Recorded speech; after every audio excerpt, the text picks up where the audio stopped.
Shalom saudara-saudari yang terkasih di dalam nama Tuhan Yesus Kristus. Saat ini kami dari senior kelas akan membahas sedikit tentang pelajaran sekolah sahabat kita, yaitu pelajaran yang ke-9 yang berjudul tentang dasar pemerintahan Allah. Namun sebelum kami menjelaskan sedikit dari pelajaran sekolah sahabat kita ini, kami akan memperkenalkan diri.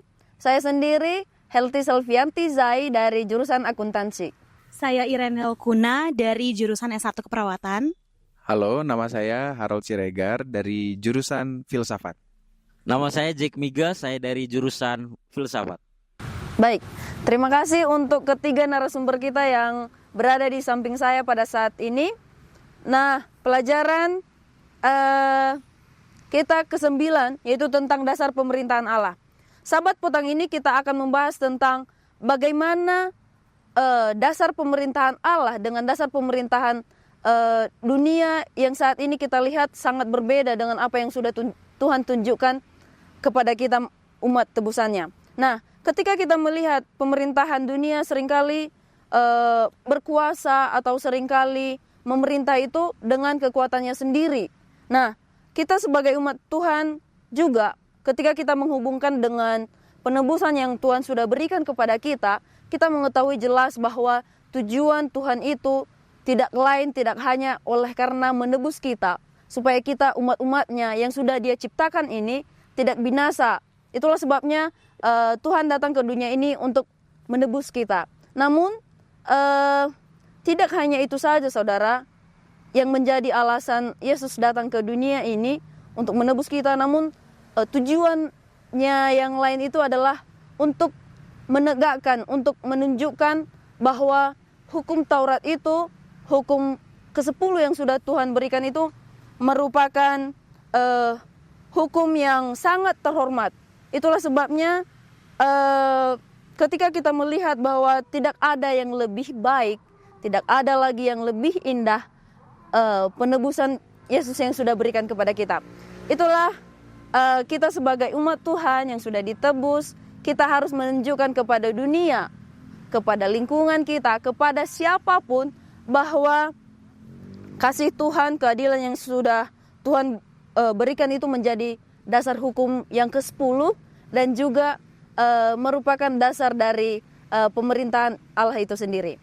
Namun pada saat ini kita akan membahas sedikit saja dari pelajaran yang lainnya, di mana kita di sini ada beberapa topik, ada tentang bait suci, kemudian tentang hukum, kemudian tentang hari Sabat, dan juga tentang tanda binatang serta 3 pekabaran. Nah, untuk pelajaran kita yang pertama yaitu tentang bait suci dan hukum. Nah, kita bisa melihat di saat sekarang ini bahwa bait suci itu merupakan tubuh kita ini sendiri. Namun sebelum saya bertanya kepada narasumber kita yang pertama, yaitu saudari Irene, mungkin bisa memberikan sedikit pelajaran tentang hari Minggu ini, yaitu tentang bait suci dan hukum. Oke, baik. Pelajaran kita tentang bait suci dan hukum pada hari Minggu ini, kalau dari judulnya saja, bait suci dan hukum. Untuk bait suci kita lebih familiar atau lebih sering mendengarnya untuk saat bangsa Israel, atau kita bisa membacanya di buku Kejadian dan buku Keluaran ya. Jadi bait suci pada zaman dahulu itu lebih sebagai tempat di mana Allah hadir untuk bangsa Israel. Bangsa Israel juga hadir untuk mempersembahkan korban dalam korban penghapusan dosa dan lain-lain. Nah, di dalam bait suci itu sendiri ada yang namanya 10 hukum. Nah, 10 hukum ini adalah karakter Allah yang Allah tuliskan, dan Allah inginkan sebagai manusia kita dapat mengikuti karakter Allah yang sudah Allah tuliskan itu. Nah, itu bait suci pada zaman dulu, tapi kita juga tahu bahwa diri kita ini adalah bait suci Allah, tempat Roh Kudus itu tinggal. Oke, kita bisa melihat dari penjelasan saudari kita Iret bahwa bait suci itu sendiri sudah disebut sebagai tubuh kita sendiri. Nah, saya mau bertanya tentang, kalau misalnya kita lihat sekarang ini, seberapa mampukah kita sebagai umat Tuhan yang sudah ditebus oleh Allah itu sendiri menjaga, memelihara dari bait suci itu sendiri atau tubuh kita ini sendiri? Oke, Kalau untuk membahas seberapa mampukah kita menjaga bait suci atau diri kita sendiri, itu sebenarnya kembali kepada pribadi masing-masing. Tidak ada seorang pun yang bisa menentukan seberapa mampu kecuali dirinya sendiri. Karena kan iman kita kepada Yesus dan seberapa percayanya kita kepada Allah, itulah yang menentukan bagaimana perilaku kita setiap harinya. Nah, perilaku yang harus dilakukan adalah berdasarkan karakter Allah, yaitu 10 hukum tadi. Apabila kita bisa mengikuti semuanya dengan baik, kita bisa menjaga tubuh kita yang adalah roh Ka'bah Allah atau bait suci Allah. Seperti itu. Itulah pelajaran dari hari Minggu tentang bait suci dan hukum Allah. Nah, sekarang kita akan masuk ke hari Senin tentang kekekalan hukum Allah. Ketika manusia sudah jatuh ke dalam dosa, tentunya iblis sangat bersuka cita, sangat bersukaria dengan kita jatuhnya ke dalam dosa. Maksudnya ketika Adam dan Hawa jatuh ke dalam dosa. Namun Yesus datang ke dunia ini, dia datang untuk menebus kita, untuk memberikan kasihnya yang terbesar kepada kita untuk umatnya. Nah, pada saat ini ketika kita melihat sifat dari hukum itu sendiri atau 10 hukum Taurat itu, dikatakan bahwa hukum itu kekal, tidak dapat dirubah oleh siapapun. Dan itulah sebabnya meskipun iblis berusaha untuk mengubah dari hukum tersebut, namun kita lihat saudara-saudari sampai sekarang hukum itu masih bertahan sampai sekarang. Nah, yang menjadi pertanyaan untuk hari Senin, kita tahu bahwa iblis itu sudah diusir dari surga, sudah tidak ada lagi tempatnya, sudah tidak ada lagi bagiannya di dalam kerajaan surga. Nah, kita sebagai umat yang masih tinggal di dunia yang sangat fana ini, masih ada nggak harapan kita bahwa kita akan mendapat kekekalan itu sendiri? Oke, kalau misalnya tentang harapan kita masih ada atau tidak, jawabannya adalah ada. Kita bisa lihat sendiri saat manusia pertama kali jatuh ke dalam dosa, Tuhan masih memiliki kasih karunia. Karena manusia itu telanjang, Tuhan membunuh pertama kali binatang dan memberikan kulit binatang itu menjadi pakaian dari Adam dan Hawa. Selanjutnya, Tuhan juga rela mati di kayu salib dan menyelamatkan kita yang berdosa sehingga kita masih bisa hidup sampai detik ini. Dan Tuhan pun memberikan janjinya untuk orang-orang percaya bahwa Dia akan datang kedua kalinya untuk menyelamatkan kita, membawa kita ke dunia yang baru. Dan juga kalau misalnya kita mau lihat, kita bisa lihat betapa besar kasih Allah di dalam Yohanes 3:16. Karena begitu besar kasih Allah akan dunia ini sehingga Ia telah mengaruniakan anaknya yang tunggal supaya setiap orang yang percaya kepadanya tidak binasa melainkan beroleh hidup yang kekal. Jadi harapan itu ada. Yang penting kita percaya kepada Yesus, beriman dan selalu mengikuti apa yang diajarkan oleh Yesus. Baik, untuk pelajaran yang selanjutnya tentang sahabat dan hukum. Kita tahu saudara-saudari yang terkasih dalam Tuhan bahwa sahabat dan hukum itu sangat erat kaitannya. Nah, kita sebagai umat manusia sudah ditentukan hari apa kita menyucikan hari Sabat, yaitu hari Sabtu. Nah, ketika Tuhan sudah menentukan, sudah menetapkan hari Sabat itu sebagai hari yang dikuduskan, sebagai hari yang harus disucikan dan dipelihara, kita tentunya harus menjaganya dan menyucikannya. Yang menjadi pertanyaannya untuk saudara Harold pada saat ini, kita sebagai umat Tuhan, sebagaimana yang sudah kujelaskan dari awal bahwa memang harus benar-benar kita sucikan hari Sabat itu. Menurut saudara, mungkin saja di lingkungan kita pada saat ini, di kehidupan kita, ada banyak yang tentunya ketika hari Sabat itu tidak sesuai dengan perilakunya, tidak sesuai dengan pandangan Allah atau tidak sesuai dengan yang difirmankan oleh Tuhan. Bagaimana pandangan saudara melihat kehidupan orang-orang yang pada pas hari Sabat itu tidak sesuai dengan perintah Tuhan? Mungkin sedikit penjelasannya. Oke, terima kasih. Jadi pertanyaannya menarik sekali ya. Bagaimana sih pandangan kita terhadap orang-orang yang mungkin tidak menyucikan hari Sabat? Sebenarnya kalau untuk menjawab pertanyaan itu, hanya Tuhan yang bisa memberikan penilaian untuk mereka, karena kita sebagai manusia berdosa pun kita belum sempurna, ya kan? Karena ketika kita mencoba melihat atau memandang orang lain dan kita membandingkan iman kita dengan orang lain, pasti kita akan jatuh. Kenapa? Karena setiap manusia pun pernah melakukan kesalahan. Nah, tetapi Tuhan itu menunjukkan kepada kita bahwa ketika kita diberikan kepada Tuhan sebuah hari sukacita, hari yang kudus, hari yang dimana kita diberikan kesempatan untuk beristirahat dan memuliakan namanya, disitulah sebenarnya kita sadar bahwa Tuhan itu sebenarnya mengasihi kita. Kalau kita buka Alkitab kita, mungkin kita bisa sama-sama buka dalam Yehezkiel 20 ayat 12. Apa sih dikatakan di sana? Dibilang kayak gini. Hari-hari sabatku juga kuberikan kepada mereka menjadi peringatan di antara aku dan mereka, supaya mereka mengetahui bahwa akulah Tuhan yang menguduskan mereka. Nah, Tuhan ngomong ini tuh ke bangsa Israel zaman dulu. Nah, dan sekarang kita pun adalah bangsa Israel rohani, dan Tuhan pun memberikan pesan yang sama. Kalau Tuhan itu memberikan hari sabat itu menjadi ketetapan untuk kita dengan Tuhan. Nah, selanjutnya ayatnya lagi yang akan saya kasih itu di dalam Yehezkiel 20 pasal yang sama, ayat 19 dan 20. Nah, ini menarik. Dibilang kayak gini. Akulah Tuhan Allahmu, hiduplah menurut ketetapan-ketetapanku dan lakukanlah peraturan-peraturanku dengan setia. Kuduskanlah hari-hari sabatku, sehingga itu menjadi peringatan di antara aku dan kamu, supaya orang mengetahui bahwa akulah Tuhan Allahmu. Nah, kenapa kita menguduskan hari Sabat? Karena sebenarnya di situ menunjukkan bahwa kita ini adalah ciptaan Tuhan. Dan di sisi lain, Tuhan mau supaya kita manusia tahu bahwa tidak hanya kita diciptakan, tapi kita itu ditebus oleh Allah. Dan itu pun diberikan peringatan itu di hari Sabat. Kenapa? Kalau kita lihat Yesus Kristus mati, ya kan? Yesus Kristus mati di hari Jumat, lalu dia beristirahat di hari apa? Dia dikuburkan di hari Sabat.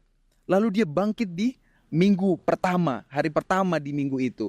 Artinya bahwa Tuhan pun mau menunjukkan kepada manusia bahwa walaupun manusia diciptakan dan manusia ditebus, hari Sabat itu menjadi tetap ketetapan. Nah, artinya kita tidak bisa menghakimi sesama manusia bahwa kamu berdosa melakukan ini hari Sabat, kamu tidak boleh kayak gini. Jangan. Karena ketika kita melakukan itu, kita pun melakukan kesalahan terhadap diri kita.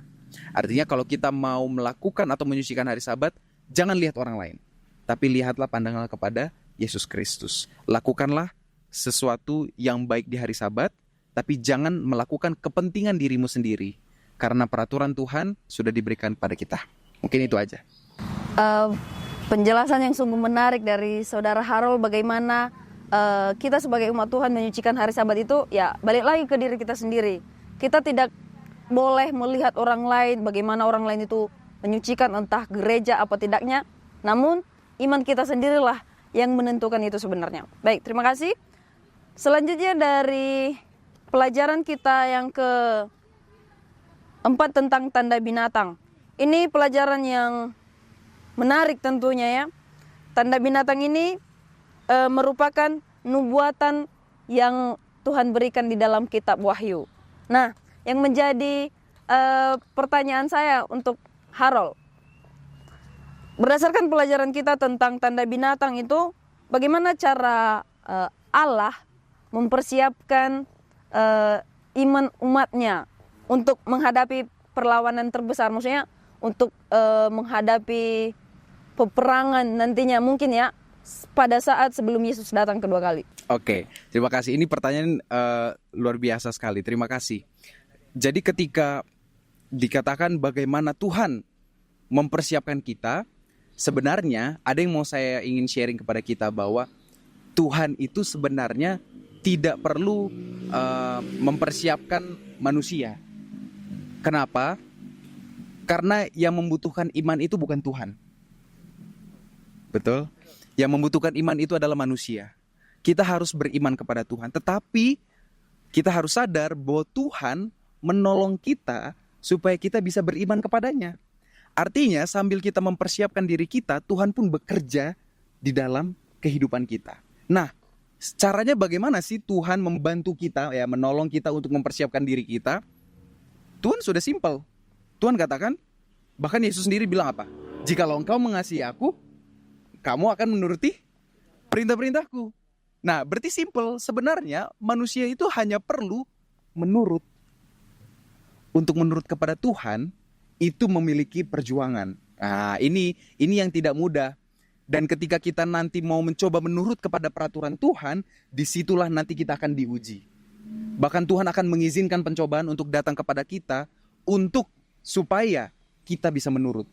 Nah, bagaimana caranya kita mempersiapkan diri kita? Simple, hanya dengan penurutan. Tidak ada lagi yang lain. Dan saya percaya bahwa doktor-doktor, profesor-profesor teologi pun tidak akan bisa tahu bagaimana secara teoris untuk menjelaskan ini. Karena hanya untuk menurut kepada Tuhan, itulah jalan keselamatan kita. Nah, tapi harus ada yang kita ingat. Ketika kita mau menurut kepada hukum Tuhan, itu dikonotasikan kepada orang yang percaya kepada Kristus. Oke? Jadi kalau kita percaya kepada Yesus, kita lakukan apa yang Dia perintahkan. Tapi buat orang yang tidak percaya kepada Kristus, ini yang menarik. Bagaimana dengan mereka? Kalau misalnya mereka tidak pernah mendengar tentang Kristus, atau tidak pernah mendengar tentang pekabaran Injil, mereka akan dihakimi menurut pandangan Tuhan sendiri.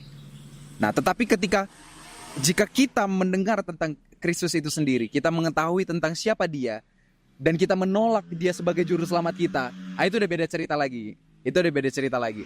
Tapi kalau kita menerima Kristus sebagai juru selamat, dan kita melakukan apa yang Dia perintahkan, disitulah nanti kita akan tahu bahwa apakah kita bisa tahan uji atau tidak. Dan cara Tuhan adalah dengan memberikan kepada kita ujian dan juga mengizinkan pencobaan itu ada, supaya apa? Kita diuji apakah kita menurut atau enggak. Sebenarnya caranya hanya itu, tidak ada yang lain, hanya dengan penurutan. Itu saja. Baik, terima kasih untuk pelajaran yang berharga yang kita dapatkan dari Saudara Harold.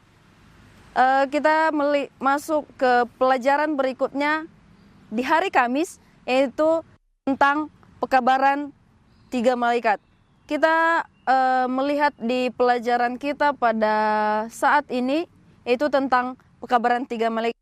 Pekabaran 3 malaikat ini merupakan nubuatan yang Allah firmankan kepada malaikat, di mana pada saat itu Tuhan menyerukan bahwa malaikat menyerukan bahwa sudah rubuh Babel, kota besar itu yang telah memabukkan segala bangsa dengan anggur hawa nafsu cabulnya. Namun yang menjadi perhatian saya pada saat ini, yaitu di dalam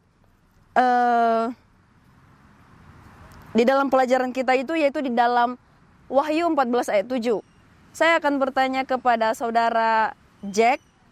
Nah, mengapa seruan malaikat yang terdapat di dalam Wahyu 14 ayat 7 itu mengajak seluruh umatnya untuk memberikan kesetiaan tertinggi dan juga penyembahan yang tulus kepada Sang Pencipta kita? Oke, terima kasih. Pertanyaan yang sangat bagus buat kita diskusikan ya. Pekabaran 3 malaikat tadi sudah dibacakan oleh saudari di Wahyu pasal 14 ayat 7 tentang seruan surga ya kepada kita untuk memberikan kesetiaan kepada Tuhan, ya, kesetiaan penyembahan yang tulus. Nah, kalau kita baca ayat selanjutnya, di sana dikatakan sudah rubuh Babel. Apa itu Babel? Pelajaran sekolah sahabat kita mengatakan Babel itu melambangkan sistem agama murtad. Ya, di mana sistem agama murtad ini menyembah tanda binatang dan patung itu. Ya kan? Jadi, kenapa penting sekali pekabaran malaikat pertama menyerukan itu? Karena ini perihal tentang 2 pilihan yang akan dihadapkan oleh umat Kristen akhir zaman. Apakah kita memilih untuk menyembah tanda binatang itu, atau justru kita memilih untuk menyembah Sang Pencipta kita? Nah, pertanyaan bagi kita, bagaimana kita tahu bahwa kita memiliki ketulusan penyembahan tertinggi kepada Sang Pencipta? Nah, pelajaran sekolah sahabat kita boleh baca di dalam Wahyu pasal 14 ayat 12. Ya, firman Tuhan katakan demikian. Yang penting di sini ialah ketekunan orang-orang kudus yang menuruti perintah Allah dan iman kepada Yesus. Ya, ada 2 hal di sana yang menarik. Yang pertama dikatakan ya, menuruti perintah Allah dan iman kepada Yesus. Ya. Jadi bagaimana kita tahu? Kita tahu dua hal ini, karakter pengenalan bahwa kita itu menyembah Allah dengan tulus. Ya, dengan kata lain ketika kita menyembah Allah, maka kita otomatis menolak menyembah kepada tanda binatang. Ya, jadi itulah sebabnya kenapa seruan Tuhan itu, pekabaran malaikat pertama itu penting bagi kita, karena itu menyangkut tentang penyembahan. Ya, ketika kita menyembah tanda binatang, maka otomatis kita apa? Binasa. Ya, kita akan menerima murka Allah. Tetapi kalau kita menyembah Allah, Sang Pencipta, maka kita akan memperoleh keselamatan. Ya, itulah sebabnya kita harus memiliki dua karakteristik, yaitu kita menuruti perintah Allah, dan yang kedua memiliki iman kepada Yesus. Ya, jadi pelajaran sekolah sahabat kita bukan hanya berbicara tentang kita beriman kepada Yesus, tetapi lebih penting di sana dikatakan kita harus memiliki iman seperti Yesus. Nah, ini menarik. Ya, bukan hanya iman kepada Yesus. Tadi kita belajar tentang kita harus beriman kepada Yesus. Tetapi di akhir zaman ketika kita menghadapi peperangan, kita tidak cukup memiliki iman kepada Yesus, tetapi iman seperti Yesus. Kenapa kita harus memiliki iman seperti Yesus? Dalam pelajaran sekolah sahabat kita, ya, kita akan melewati namanya krisis di akhir zaman. Ya, mungkin kita akan menghadapi boykot ekonomi kita jatuh, kita mengalami penganiayaan dan lain sebagainya. Sehingga dengan iman seperti Yesus, kita bisa melewati krisis akhir zaman ini. Itu kira-kira penjelasan dari saya. Baik, terima kasih untuk pelajaran tentang tanda binatang yang disampaikan oleh saudara Jack. Sekarang kita akan sampai ke closing statement. Sudah pada kesimpulan pelajaran sekolah sahabat kita pada saat ini, masing-masing narasumber akan menyampaikan kesimpulan dari pelajaran apa yang kita dapat daripada pelajaran yang ke-9 ini. Mungkin saya minta dari saudari Iren terlebih dahulu untuk menyampaikan closing statement. Baik, kalau dari saya, karena kita sudah mempelajari tentang pelajaran-pelajaran ini, yang paling penting harus kita lindungi adalah diri kita sendiri sebagai Ka'bah Allah. Bagaimana caranya? Adalah dengan menuruti perintah Allah yang sudah tertulis dalam 10 hukum. Itu adalah karakteristik Allah yang sudah Dia berikan kepada kita, dan Dia kehendaki supaya kita memiliki karakter yang sama dengan Tuhan. Baik, terima kasih. Selanjutnya closing statementnya dari saudara Harold. Kalau dari saya ingin membagikan satu ayat. Di dalam Wahyu 12 ayat 17 dikatakan, maka marahlah naga itu kepada perempuan itu, lalu pergi memerangi keturunannya yang lain, yang menuruti hukum-hukum Allah dan memiliki kesaksian Yesus. Jadi saudara-saudaraku, ketika kita sudah berada di akhir zaman, kita harus sadar bahwa setan mengincar kita untuk ikut bersama-samanya binasa dalam api neraka. Tetapi jika kita menurut kepada perintah Tuhan, jika kita beriman kepada Yesus dan memiliki iman seperti Kristus, maka kita pun akan diselamatkan, dan kehidupan kekal akan menjadi jaminan kita. Tuhan memberkati. Selanjutnya dari saudara Jack. Oke, dari saya, marilah kita memiliki iman seperti Yesus. Ya, tidak cukup kita percaya kepada Yesus, tetapi kita harus memiliki iman seperti Yesus, karena iman seperti Yesus lah yang dapat menolong kita melewati peperangan di akhir zaman nanti. Tuhan berkati. Baik, kalau dari saya sendiri, sembari kita menunggu kedatangan Tuhan Yesus yang kedua kali, baiklah kita masing-masing mempertahankan diri kita sendiri di dalam kebenaran yang sudah kita dapatkan. Biarlah kita memiliki iman yang kuat kepada Tuhan Yesus. Biarlah kita memiliki nilai integritas kehidupan yang tentunya layak untuk masuk ke dalam kerajaan surga. Inilah yang menjadi pelajaran atau kesimpulan daripada kami di pelajaran ke-9 ini. Kiranya Tuhan memberkati.